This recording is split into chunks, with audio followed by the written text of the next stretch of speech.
Hey, I'm Andy from the Ultimate Trivia Podcast. The Ultimate Trivia Podcast. Our show is pretty simple. 5 lifelong friends competing on a single topic to see who gets bragging rights. Each episode, Nick, Scott, Brian, Kelly, and I battle through 10 questions on movies, music, science, history, sports, whatever we decide to throw in the blender for that week. Every episode stands on its own, so you can jump in wherever your curiosity takes you. And we don't just stop at right or wrong. We get into the backstory, the origins, the weird facts, and the stuff that has you saying, how did I not know that already? So download an episode, play along, keep score, and tell us how you do. See if you can beat the crew on the Ultimate Trivia Podcast. Welcome to Geeks From The Multiverse. We have yet another brand new episode coming at you from a future that's probably a lot closer than you think, because we are going to be discussing the show Black Mirror. That is a Netflix show, and it's all about technology and the nightmares that come from technology. And these episodes just make you stare at your phone just a little bit differently after. It's a little uncomfortable when you realize that every year another Black episode stops being science fiction and starts showing up on the evening news. So put down your smartphone, stop letting your smart fridge collect evidence against you, and try not to sign your soul away in a terms of service agreement. And let's just get geeky. We're Geeks from the Multiverse. We're Andy and I are geeks. It's time to get geeky and dive right in. 'Cause we're Geeks from the Multiverse.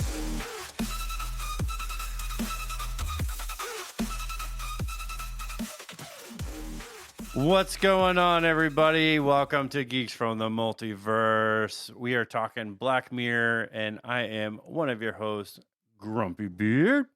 And as always, you got your boy, Captain Mustache. You know, he's like, well, did you know that it was French, Matt? Did you know that? Shut up. Yeah. Anyways, wow, that's So messed if up. you are watching on YouTube, hit that like and subscribe button, and please stick around. And once you hit that subscribe, you can get updated when we drop new episodes every Monday. And just remember that fist bump: follow, interact, subscribe, and tell a friend. I do want to always mention our website, which is geeksfromthemultiverse.com. We have episodes, blog posts, merch, and so much more on our site. It's our our content hub for everything that is GFTM podcast. If you are following on Spotify, we are there. We're on Apple. Basically, wherever you could get a podcast, we are there. That's exactly what we Yeah. always say. I was going to say real quick, Matt, I really thought you said a different word a second ago. I thought you said something with a C and then ends with a T. Maybe because you weren't opening your ears.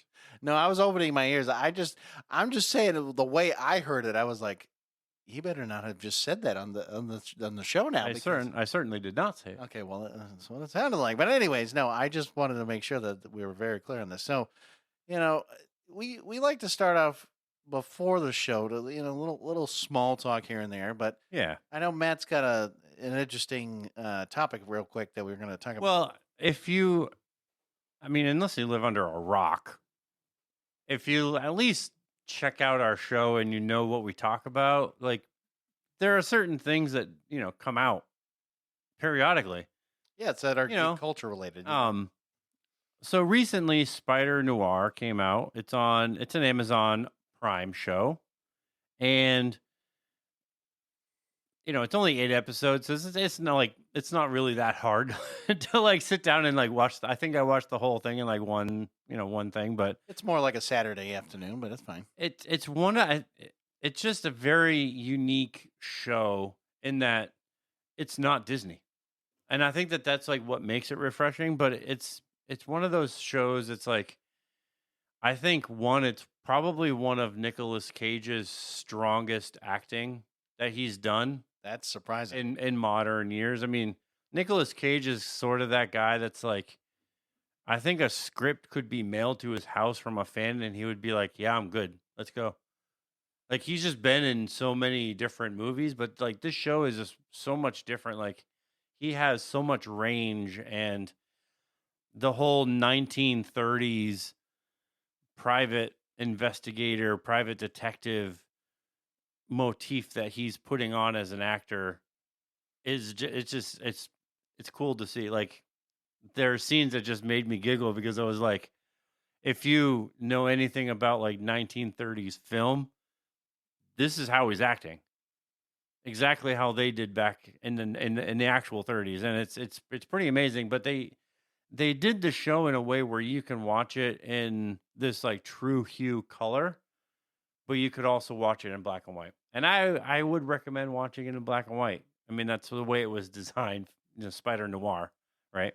Well, I mean, because when you think about like Spider-Man and in the whole, you know, sure, like when you think of like the movie, like Spider-Verse and all these other like different variations of like the Spider-Man or like even the Spider-Women, depending on which way you look at it. It's this one I feel is a very interesting take because like you don't see too many different variations besides like Miles Morales really nowadays. Yeah.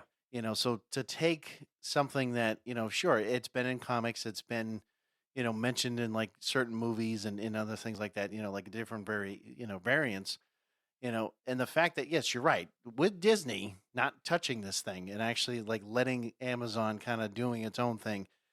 I mean, yeah, I'm actually excited to be able to watch it at some point. I'm not going to say when because I don't exactly know when, but I would hope that sometime soon. Um, to really dive deep into a different, totally different version of. I mean, is he called like? Does he say that he's Peter Parker? No, he's Ben Riley. Oh, Ben Riley. Okay, so there's the other thing. So like, if you don't know, to all those Marvel fans out there, maybe you do know or you don't know, but or even the ones that really just don't know anything about Spider-Man. Yes, there are different, technically, people that become Spider-Man in general, and so like another one was like the because when you were just saying about Ben Riley, I was thinking of it was that '90s one. It was it wasn't the Amazing Spider-Man. It was like that the future one, like the future Spider-Man show. I was trying to remember that '90s one off the top of my head, but That's like the 2099 yeah, the one. 29, yeah, Spider-Man 2099, or because I think it is maybe I don't know if they used that same name or if it was something. Well, I don't know if I mean I don't know if in other variations if Ben Riley was the Scarlet Spider or yeah, that's what I was thinking. Yeah, there's a bunch of other versions, but I mean this one is it's basically the same version that you saw in Into the Spider-Verse. It's that version, but even in that animated movie, his character was still black and white. You know what I mean? Like yeah, his character was still in black and white. Like his character, even though like the colors are so vibrant in those, his character is still black and white. But yeah, I think the show as a whole is pretty good. I mean, you see, the alternate versions of Sandman and Tombstone, and it's a different take, and it's kind of like it's not perfect, but you just kind of like go, okay, well, no, I think because you just have to go, okay, well, I mean, like you were saying, I mean, when we've talked about so much about Disney, right? We always know that yes, they Disneyfy it, they do something weird to it, they don't follow the damn blueprint as we've always mentioned before. right. So they don't, the fact that Amazon really took it, like you're saying, like to another level, and like kind of did something a little differently than what Disney has done in the past and all this other stuff. Like, it's a nice take, right? It's a nice, at least refreshing view, of something that doesn't have to be related to Marvel in the sense of that, and Disney in that sense, because like Matt and I have said, sure, if Disney never bought it, I mean, I can only imagine which studio would have been able to buy. Do you know what the reported budget for Spider Noir series is? Oh John? God, if it's anything like Brave New World, like in that budget, remember when we were talking about that a while back? 400 million. So that was basically almost close to the same budget as Brave New World. And this was a TV show, mind you. Yeah. So we're talking, this is probably one of the most expensive TV shows. It's, I mean, yeah. that's pretty damn insane. And this was in black and white. And if you think of like the Boys season 5, which Yep. had more episodes. Yep. Season 5 of The Boys had a budget of 120 million. That's fucking insane. I mean, I'm just saying, I mean, the fact that this show was meant to be black and white had literally triple the amount. It's crazy, yeah. Doing that, I that is insane. I don't understand crazy. how that's the case, but I think it's a good show. If you are going to watch it or you are watching it, do not watch it in color. You can if you want, but it really loses some of its flair if you watch it in that true hue color. You should watch it in black and white. And I get it, like, I don't really like black. Just suck it up, Buttercup. Just come on. come on, get You're with the talking about Spider Noir. Like, watch it the way it's meant to be watched. It's meant to be like this 1930s film. Is Right. really what it's meant to be. Sure, you can watch it in color, but it's kind of like watching The Wizard of Oz. Like when they get to Oz and they're in color, and you're like, "What is this shit?" Like everything is so vibrant and bright because they added the color after. You know what I mean? Like that's what they did, and it's it's a good show. I would check it out. But we are here to talk about a different show, John. Yes, I know. The one show that Matt was like, "You better watch this fucking show, or I'm gonna kill you." Guess what, Matt? I know. It's like pretty much every every episode where we talk about a show or a movie. I haven't watched that shit. Well, I've watched some of it. I mean, I do have the general understanding. It's just like I Yeah. said. I mean, with Black Mirror though, right? So let's just get on with it right now. It's like it debuted in 2011, right? It immediately stood apart from most science fiction because it wasn't focused on aliens, spaceships, robots, or distant futures. Instead, it asked a much more uncomfortable question: what happens if we keep doing exactly what we're doing right now? So, Matt, I'm going to let you answer that one. and what that's Well, if you know anything about Black Mirror, and I'm gonna go, it's somewhere in these notes. So if we get to it, you don't have to re-say it. But the idea of the title, Black Mirror, if you ever are wondering, like, why did they call it Black Mirror? It's because when you look at your phone, like I'm looking at my phone right now, it's not on; it's just black. When you look at your computer screen or your TV when it's off, it's black. And it's like a mirror when you're looking at it because the reflection is you. That's what the title basically is. The title, the Black Mirror, is when you're looking at your phone and it's off, it's reflecting of you. So that to me is like kind of interesting. It's like it's literally our own reflection in technology. And you take this question, right? What happens if we keep doing exactly what we're doing right now? If you know anything about the show, it's awful. It doesn't make you feel good. I'll tell you that. It does not make you feel good at all. And the creator is Charlie Brooker.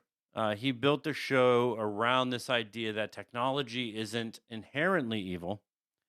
It's just the danger comes from how human beings use said technology. So I find that interesting right there. The real danger comes from how human beings use technology. We just talked about this when we were talking about AI. We did, actually.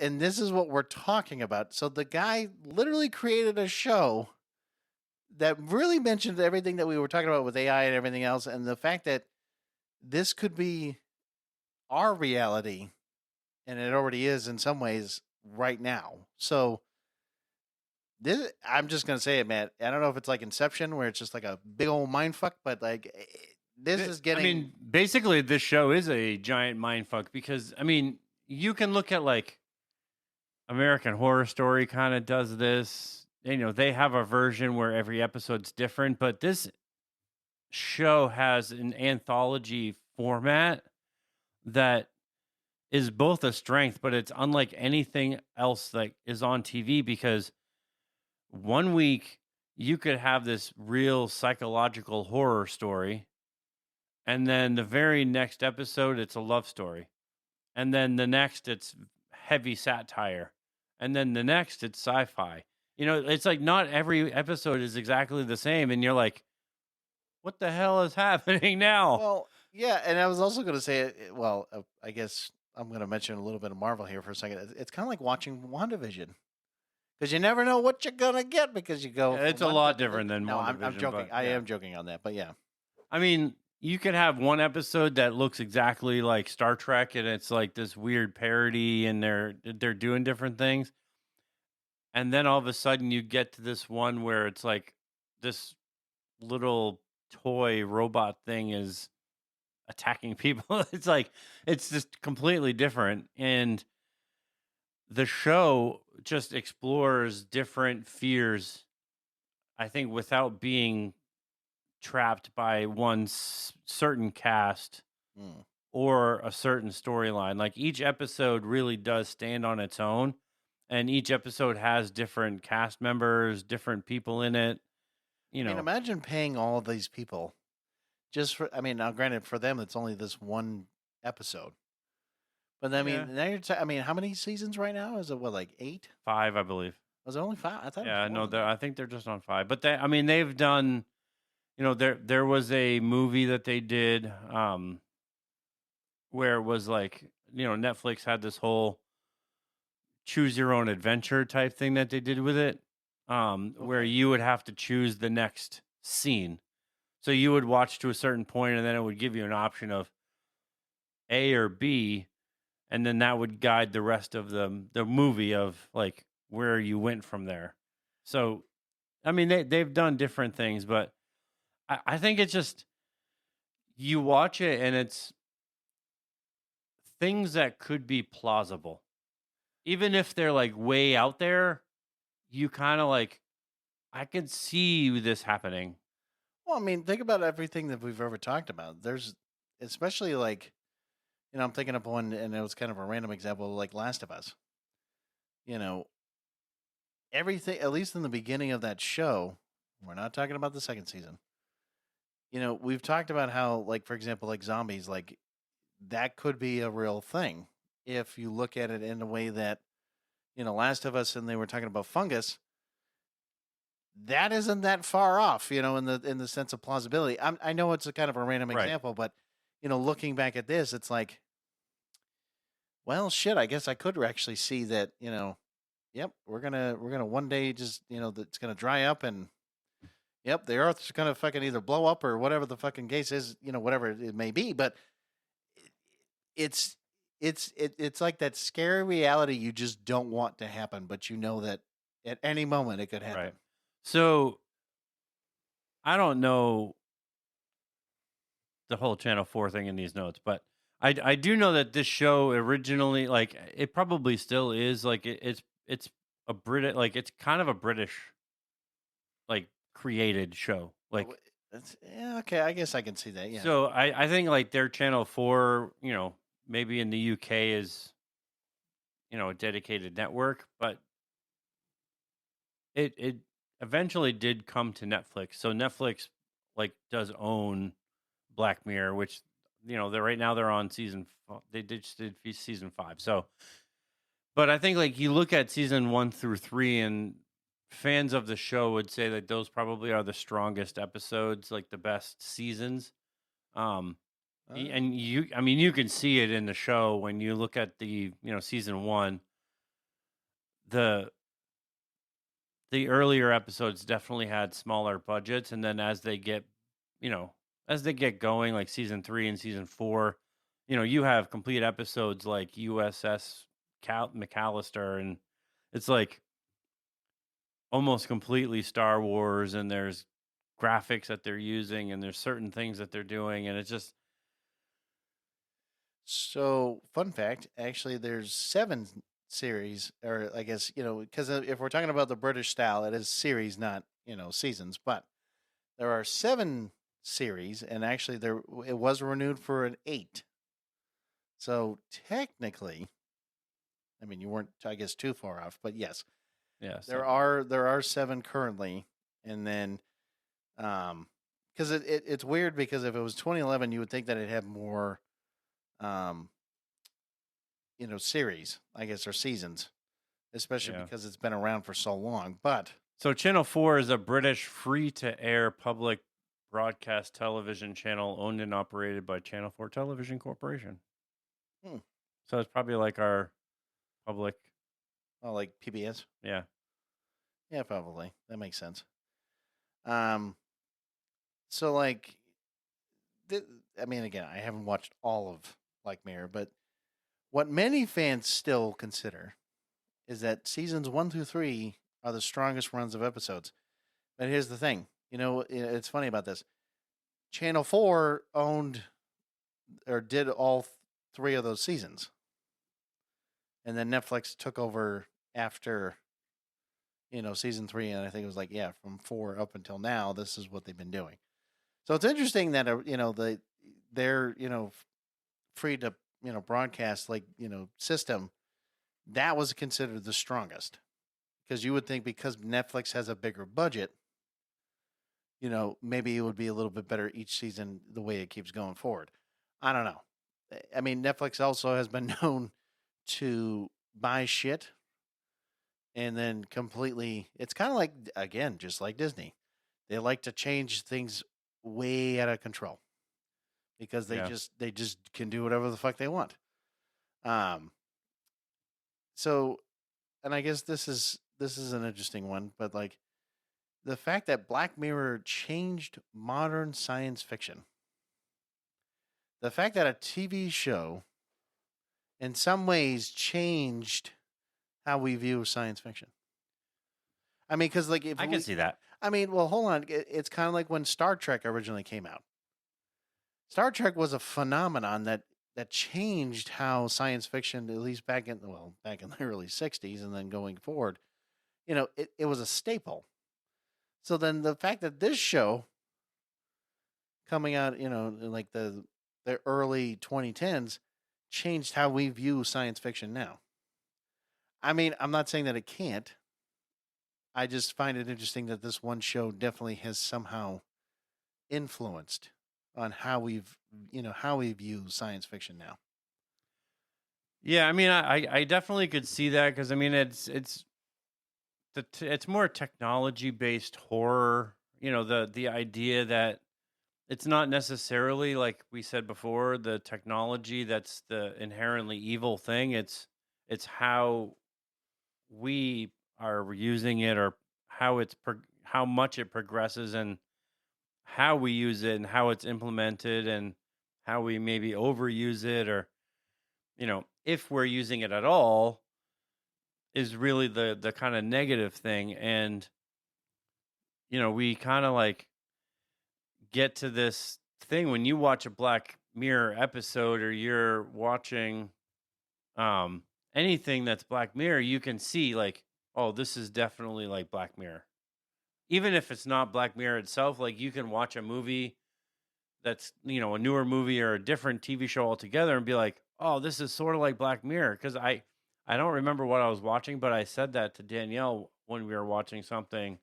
And the concept was like, oh my gosh, this is almost like Black Mirror, like in the way that they're showing it. And I could see like how it has changed like those modern science fiction, not as a whole. I mean, science fiction has been around since like 1800s. Like it's been around for a long time.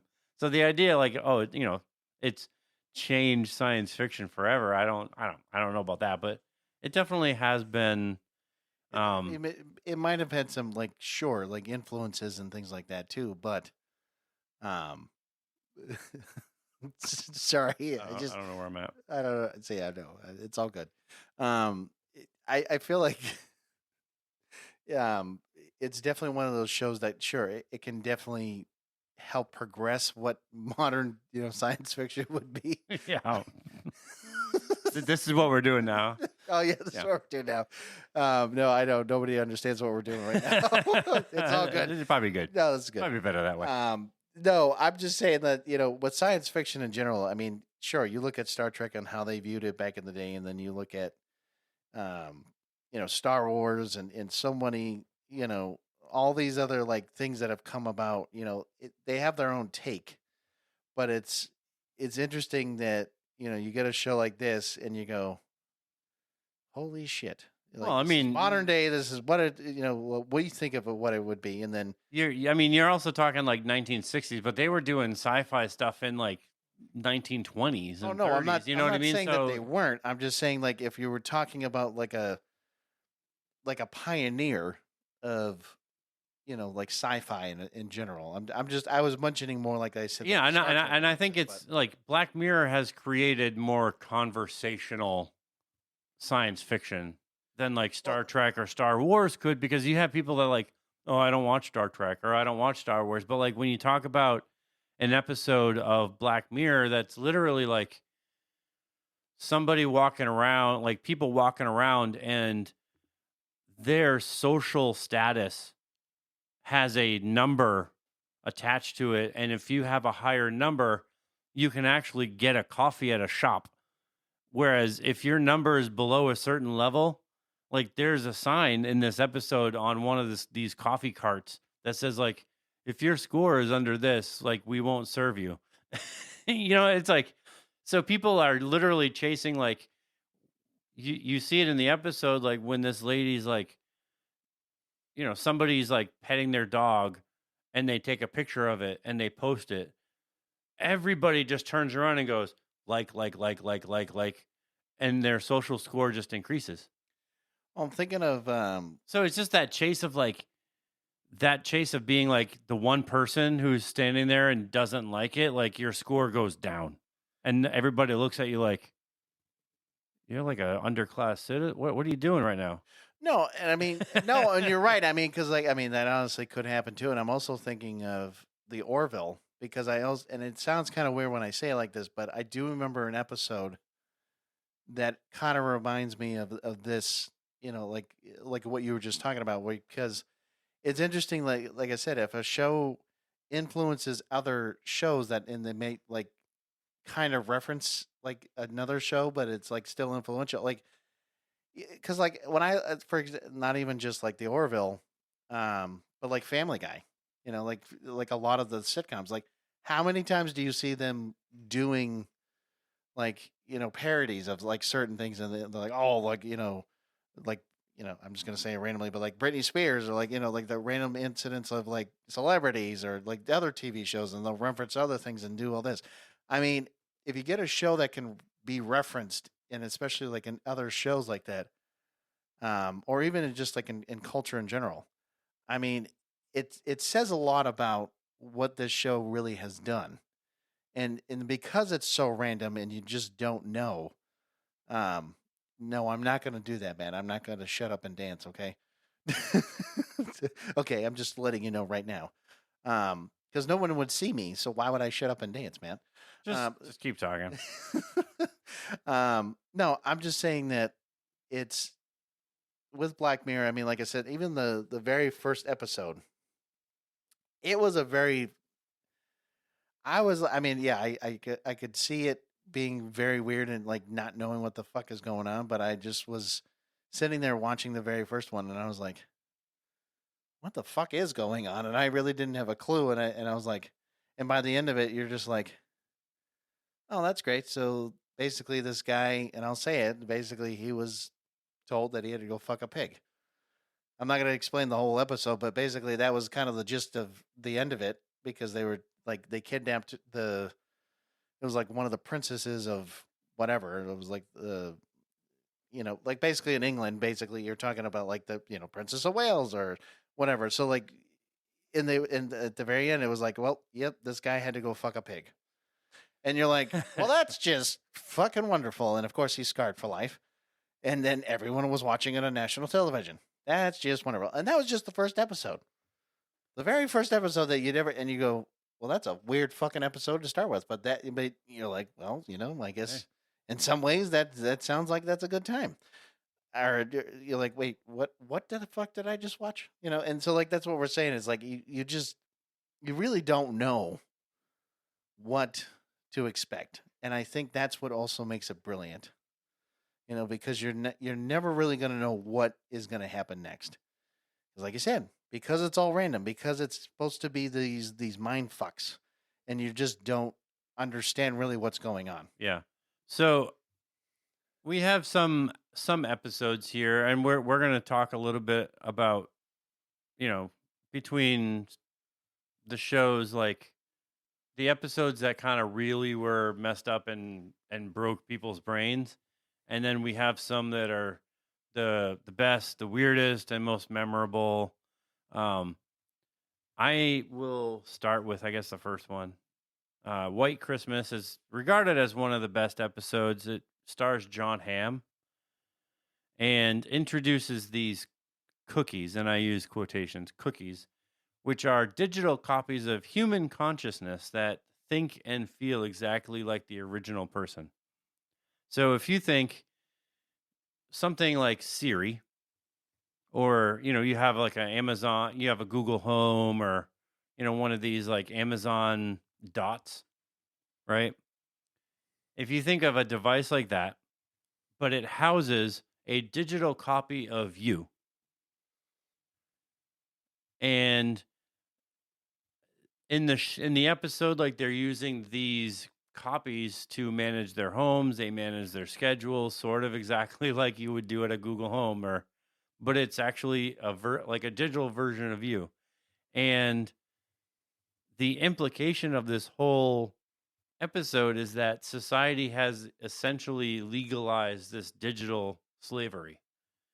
And the ending of this episode is this guy who he's basically going to serve life in prison, but instead he has his consciousness put into one of these like devices, these cookies, and he experiences thousands of years of isolation while basically minutes pass in his life. And it's one of those episodes where it's like, holy shit. Like, you just put this guy through thousands of years of being alone by himself, and then you just like put it back into his brain. Like, could you imagine that for a second? Yeah, Not just like, hey, I spent 3 years in a cave, stuck on an island. We're talking thousands of years by yourself. I will say this, man. When it comes down to this show, I really feel like it's like you really want to deal with like post-traumatic stress disorder. This is basically what it's going to give you by the end of it. So no, I mean, no. Who in their right mind would ever think, oh yeah, you know what? That must be a great time to live through 1,000 years worth of isolation, and say, you know what? It's fine. It'll be good. It's basically it's a digital version of you. Like, you're actually a version of you is living in this device, and they're subjecting these people to just be there all the time. Nope.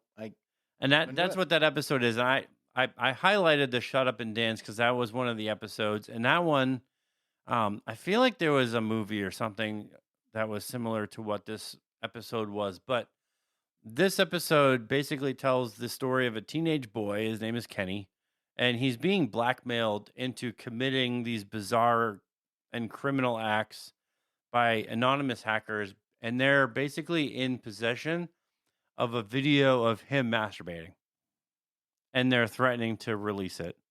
There's another man that he meets while he's on this journey, and he's being blackmailed over infidelity. So the whole episode is him doing all of these weird, like, delivering a cake to a hotel room. He has to I believe he's meant to steal something, but there's like a gun concealed inside the cake to rob a bank, which is what he was supposed to do. Like it's all these like little things that like happen in the show, and then they end up like it's one of like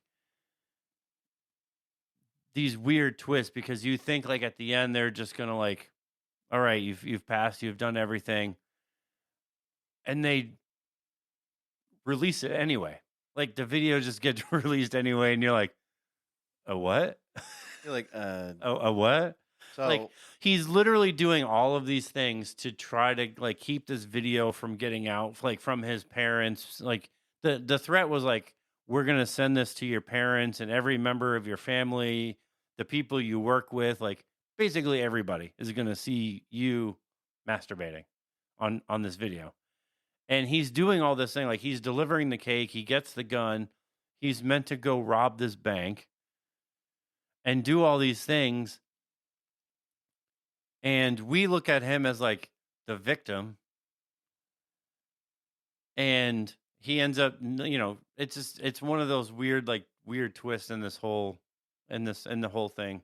There's another couple of them, and I know you haven't watched a lot of these. The entire history of you. This is set in a world where people can replay every memory they've ever experienced. Like they have a chip in their brain that like when they're, when they see it like through their eyes, so they can replay any memory.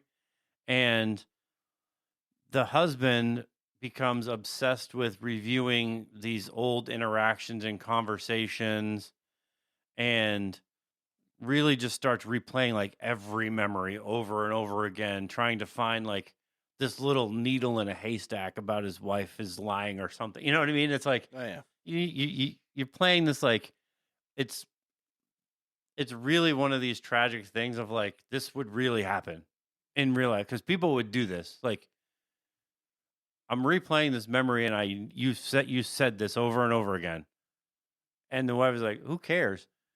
It's because the way you said it and you keep, it creates like that weird, argument. And this is exactly what happens. Like he finds like, I believe in this episode, like he's revisiting these old texts and emails and he's trying to find out if his wife is cheating. And, there's all these like memories of, this guy, I think that's like, he puts, his hand on her hand and he's like looking too far into it. You know what I mean? It's just, it just keeps going and going and going, and he just gets obsessed. And this is what Black Mirror is. Like, it's not the technology itself that was like really bad. It's this guy just becoming so obsessed with replaying these memories in his head. And I could see people like, I think Danielle would be one of these people that would just replay memories, being like, you remember when this happened? Like, no, I don't remember what I had for fucking lunch. Listen, I don't give a shit what happened like 10 years ago. Like, we need to move on from this shit. I mean, if you can't even let this go, then I don't know what to tell you. But no, I mean, just listening to that, kind of description of it, that's literally the definition of insanity. Yeah. I mean, the guy is replaying it over and over and over again, just so he can prove that his wife was cheating on him. Right. Like, I mean, I get if you have your suspicions, but like, do you really have to go that fucking far? Do you really have to go, you know what? I'm going to go through every fucking memory that I've ever had, and I'm going to try to remember every single conversation just so I can figure out if she was cheating on me. And here's the real question. Unless you want to, whether you spoil it or not, does he actually find out? I don't recall. Let me look it up. Entire history of you. I know that he's pretty deep into the, trying to find these like memories. This episode is set in a future where a grain technology records people's audio visual senses, and you can rewatch the memories. So he becomes suspicious after seeing her, his wife, interact with a friend of hers named Jonas. This leads him to scrutinize his memories of his wife's claims about the nature of her relationship with Jonas. And that's pretty much like what the whole thing is like. It's him going through all of these memories about their interactions, the things that he's seen. Um,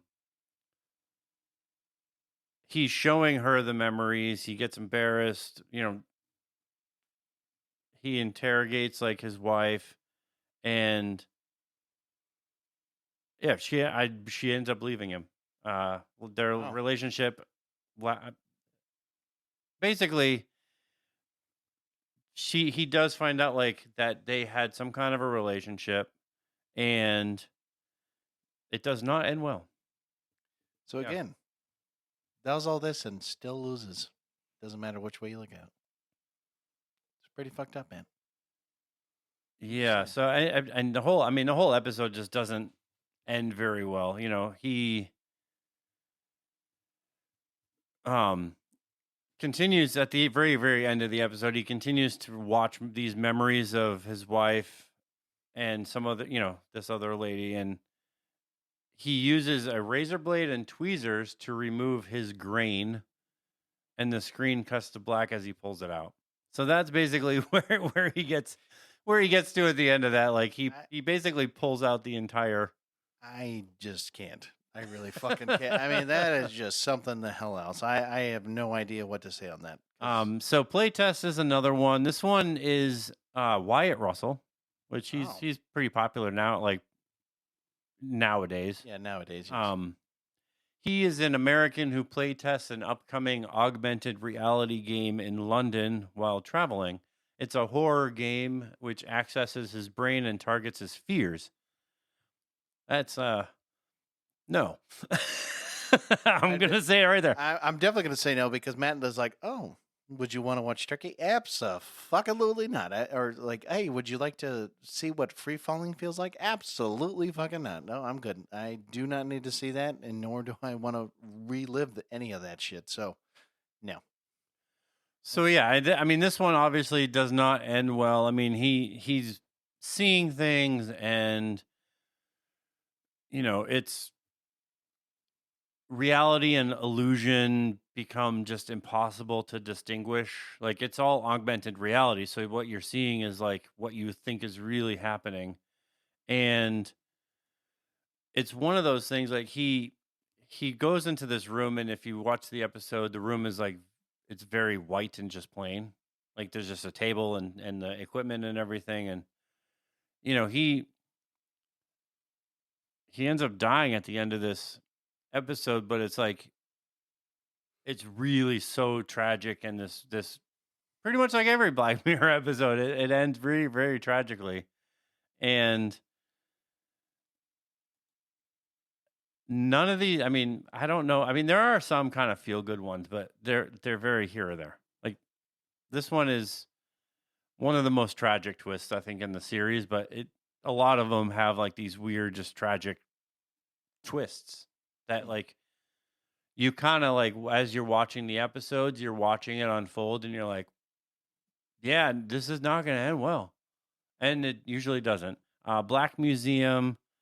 This is Black Mirror's version of a horror anthology. Features multiple interconnected stories involving consciousness transfer. That's fun. Pain sharing technology and digital imprisonment. Those are all fun, John.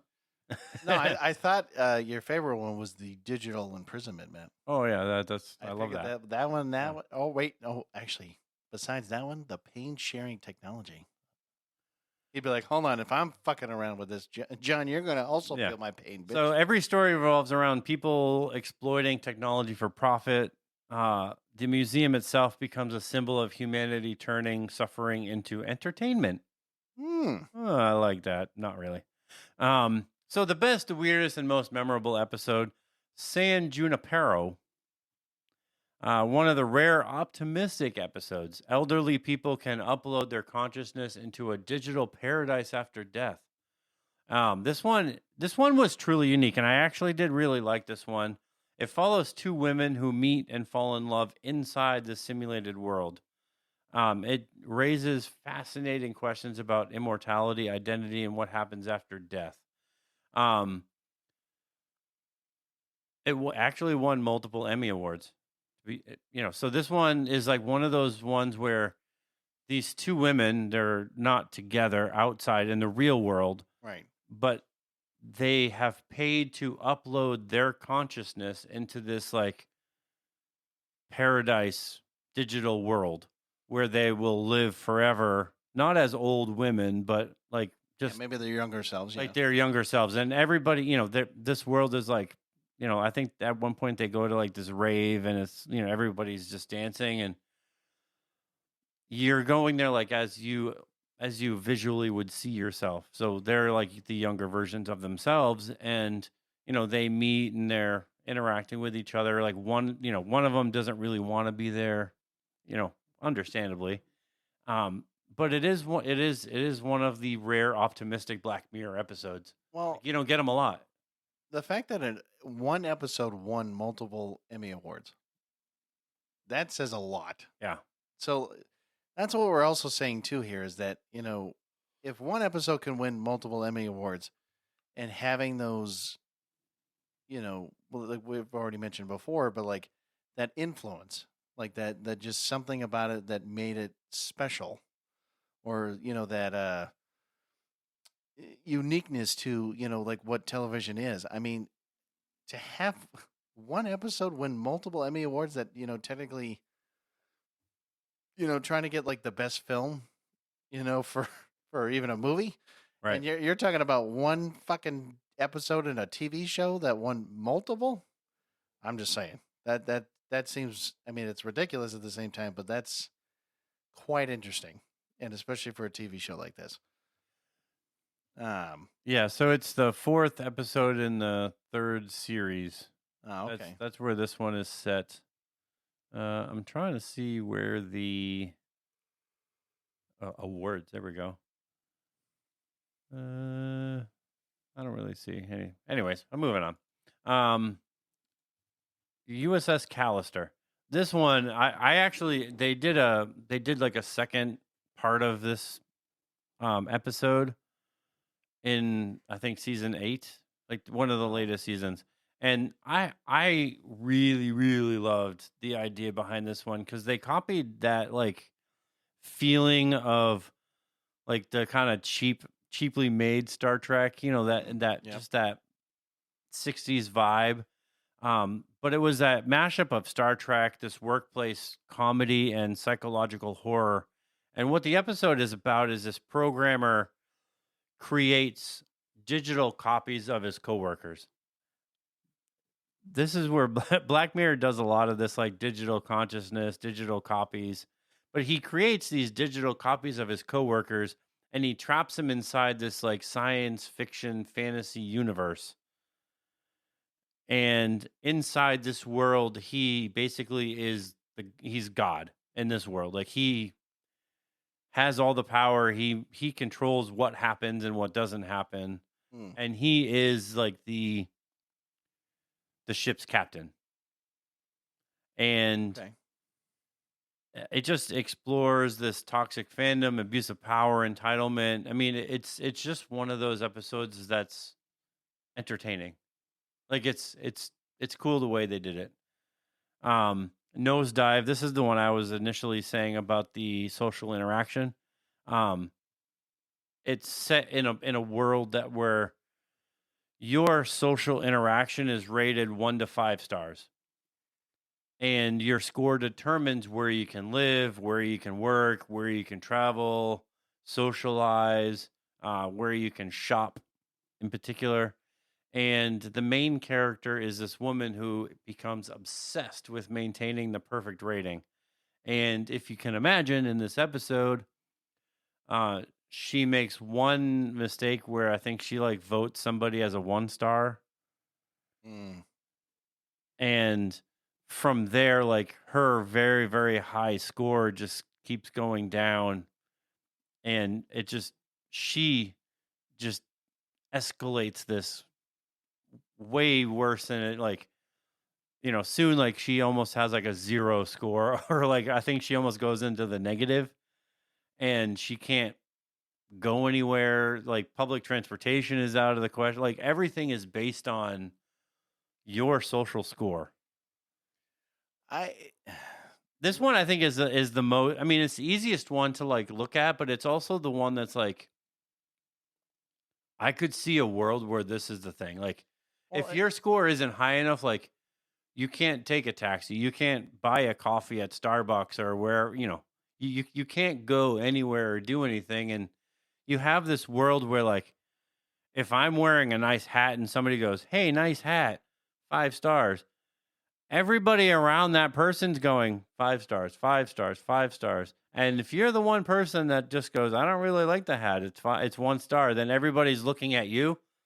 They're going to your social feed and they're going 1 star, 1 star, 1 star, 1 star on your social feed just because you didn't give that person 5 stars.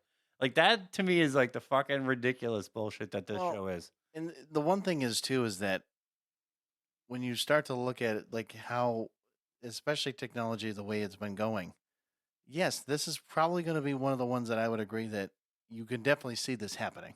Oh, I mean, Instagram, TikTok, like the whole influencer culture. I mean, come on. We're basically almost doing it now, except society isn't ruled by it. Well, yeah, not yet. Not yet. That's the thing. Yeah, the key words here, not Yeah. yet. Because, I mean, Matt, think about it like this. Because doing this podcast, do you really think, you and I would get high scores? Or we would probably get fucked and we would, I don't even know how we'd survive. I can tell you that right now, at least socially interacting. I mean, actually, maybe I would have a decent score. I don't know about you, my friend. I would have the lowest score possible, I think. And I think that would probably be the case because honestly, it's like, so are we gonna do this or, he's like, no, fuck it, we're not gonna do shit. We're just gonna go guns blazing, baby. And then you go, well, I guess I can't get a ride home today. I can't do shit. I'm basically on house arrest. Can't even work. Yeah, can't do Can't do nothing. nothing. Yeah. Joan is awful. This one was pretty unique, I think, in the way that they did it. This is a woman named Joan. Obviously, Joan is awful. There's a woman named Joan, and it follows her as her life is adapted in real time into a television series starring Selma Hayek. It's released on a fictional streaming service, Streamberry, that parodies Netflix. And it's one of those like just interesting things wherein like she sees this show and she's watching an episode of something that she's actively doing. Like the show is actually called Joan is Awful and it's showing like what she's actually doing, but like it's just this like weird thing, like it's showing like how awful like it is, and it's all done with AI. Like the show itself is like AI characters that are doing these things, and like the show is using her likeness, her personalities because she licensed it to them. No. And this whole thing is just showing like how awful like she supposedly really is, and it's just it's interesting. It's very Black Mirror. Obviously, the show does explore AI, privacy data, digital consent, and it's exactly where we're at almost right now. Which, again, it's sad. I mean, the fact that we're living in a world where this especially could be the case. Right. Where you could have a streaming service and you can go on and be like, Matt is awful. And you just see like all, you just see episodes on how like all the awful things that you're doing. And you're like, no, not at all. No fucking way right now. They even created an app that made a custom graphic so you could have like your own name that said like Matt is awful in that style. That's kind of like how far Black Mirror went with it, like where you can actually make your own graphic. I think I posted on my Facebook, I think. I'd have to check it at out, one yeah. point. But Hated in the Nation features robotic bees created after real bees go extinct. Social media users unknowingly vote people to be murdered. Combines Lovely. detective mystery with technology horror. One of the large-scale stories Black Mirror ever attempted. Yeah, I mean, I don't know. You get to some of these, and it's like, it's the final episode in that third season, and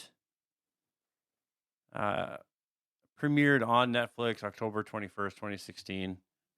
And yeah, I mean, they're investigating, basically these detectives are investigating a spat of deaths, targeting subjects of social media hatred. I just At the hands of these autonomous drone insects. So there you go.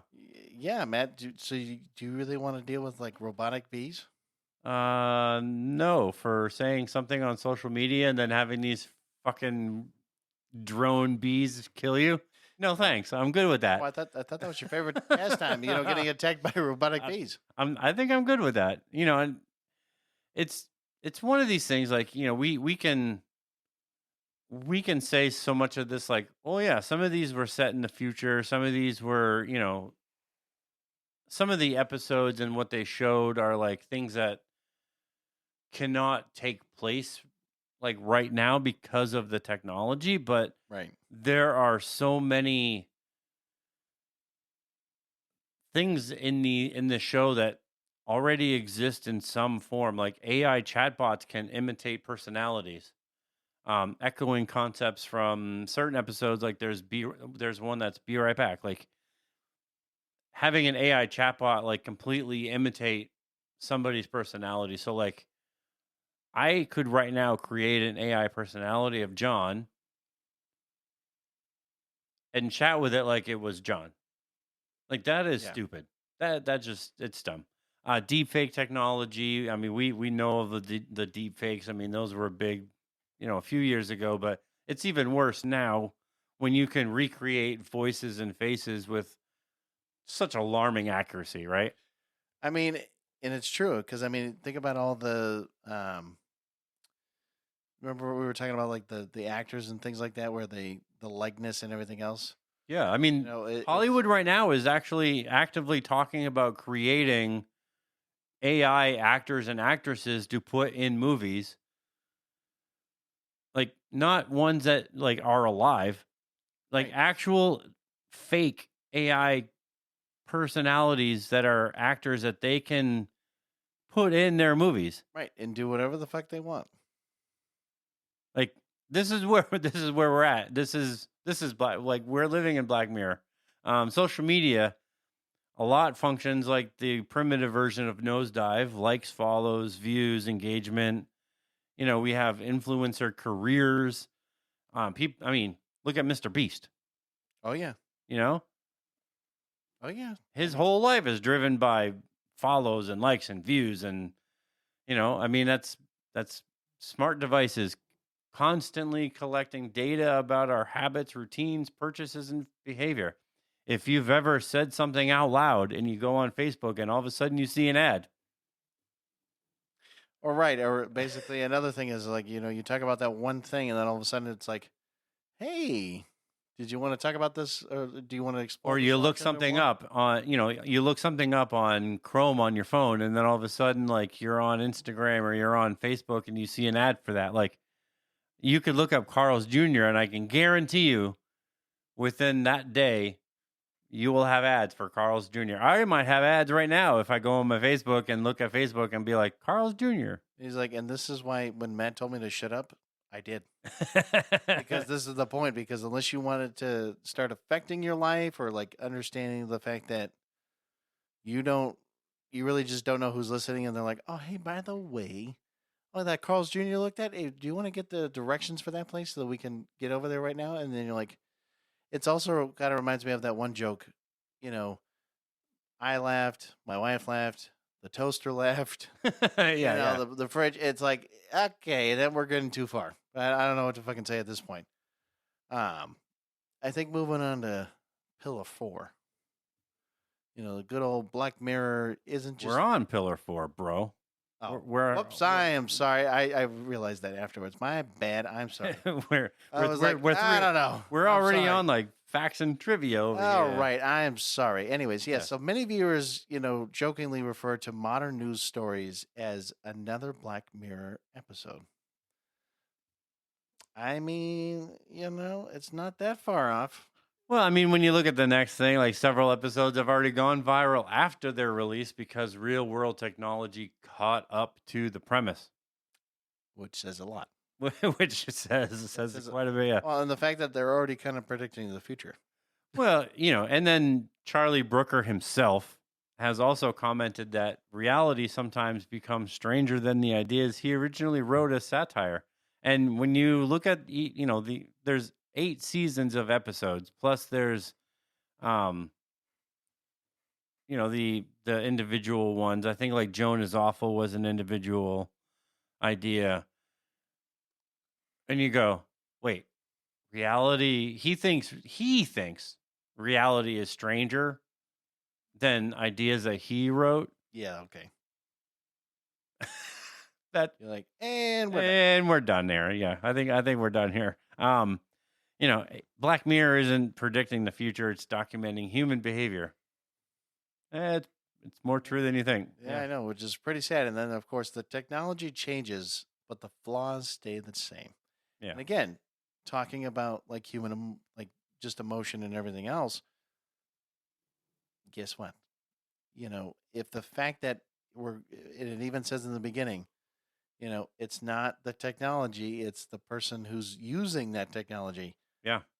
Hello? I mean, a lot of these. There are so many other episodes like we haven't mentioned, that are just you watch them and it's like, no fucking way. no.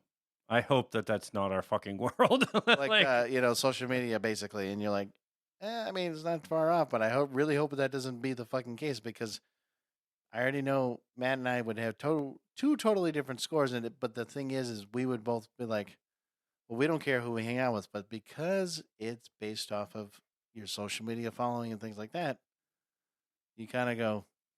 Well, it's not just the following; it's how you're interacting with other people. Because yeah, as soon as like when you watch that episode Nosedive, as soon as you watch that, it's really not just about like, oh, I have to like everything, when I'm sitting here alone. No.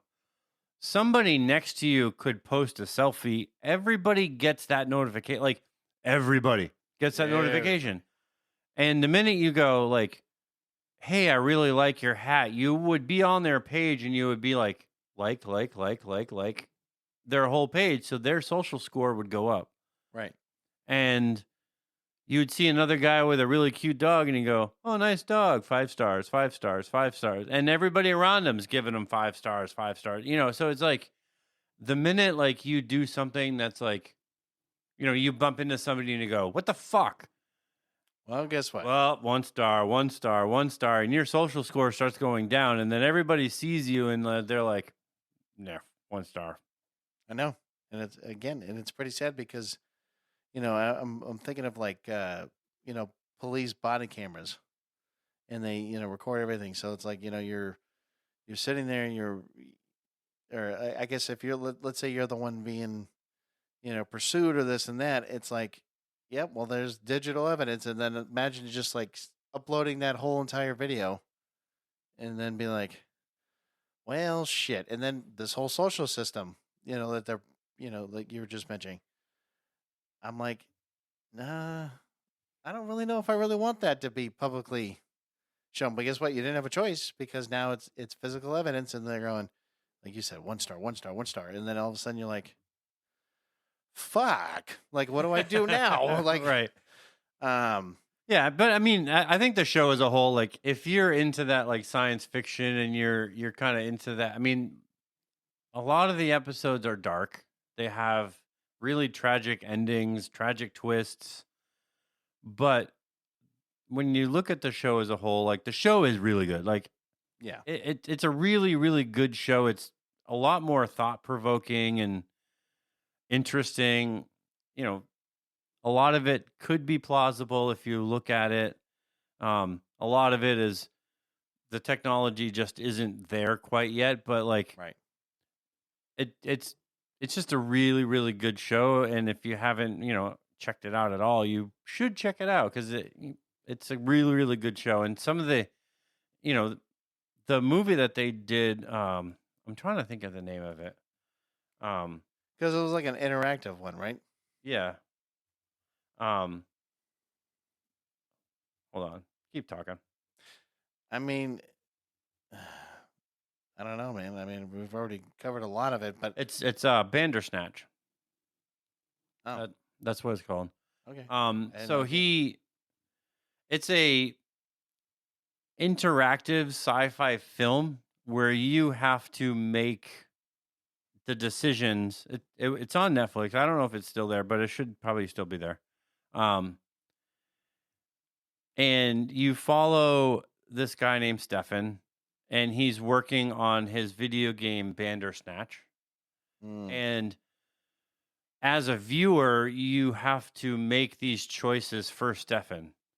From his breakfast cereal to like life or death decisions. yeah. It kind of like breaks this fourth wall, and you had different endings. Depending on where you went, you had different endings with what you chose. This is where like the choose your adventure was Oh, okay. Yep. different. So you had really different conclusions where you could get really this like mundane safe endings to these really dark endings. So it was really kind of unique, I don't think for as far as a Netflix or a show, there hasn't really been anything that's done that before. So, I mean, it's really cool. And that's where I think Black Mirror is really unique in that way where you're seeing things that don't generally like you don't see in a TV show. Right. No, that's true. I don't know about you, Matt, but I feel like we've covered a lot about Black Mirror and just like giving you guys just kind of more information about it. I mean, of course, just check it out if you want to check out some really weird but interesting episodes, especially regarding Black Mirror. But we've definitely, like I said, we've already talked about it. We've talked about so much about technology that I'm just like, I feel like I'm overloaded and I'm exhausted, man. I don't know about you, but I'm getting there. I'm beat. Yeah. But I mean, like I said, like what Matt said before, check us out, let us know how we do, and reach out to us, do all that fist bump shit, all that cool shit that maybe we can be technologically, great, like like Black Mirror is, especially that one episode winning all those Emmys. I'm just saying, maybe one day we can actually get there. Yeah, well, just make sure you give us those 5 stars so you don't become a lower class citizen. Okay. Yeah, and then if not, we're gonna give you a 1 star, and then you're really gonna Yeah, you're gonna be fucked. you're gonna be fucked. No. But anyways, boys and girls, until next time.